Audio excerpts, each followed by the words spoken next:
Avec Claire Lemaître de Boursier.com. Bonsoir Claire. Bonsoir Pierre. Les marchés américains ont été dopés ce soir par une envolée des cours du pétrole. Oui, nouvelle séance de progression à Wall Street. Le Dow Jones engrange 0,61% à 18 339 points et le Nasdaq gagne 0,24% et termine à 5 319 points.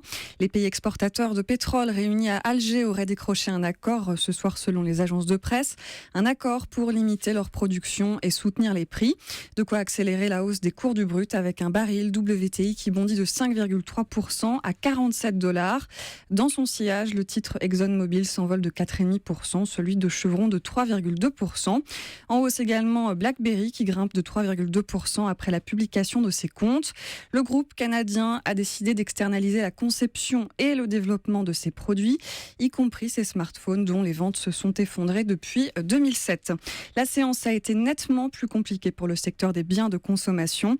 Nike chute de 3,8% après l'annonce d'une prévision de commande inférieure aux estimations des analystes.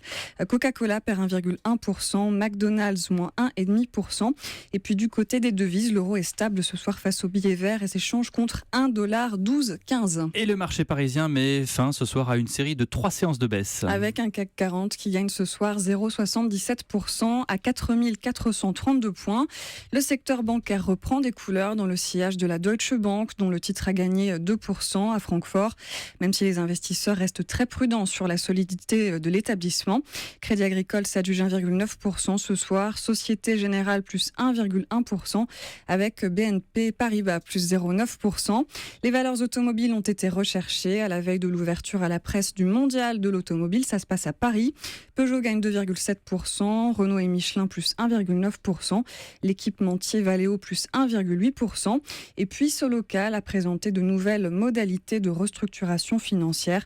Le titre grimpe ce soir de 11,6%. Et une autre publication, celle de Neopost, a été sanctionnée. Neopost qui perd 0,7% à la clôture.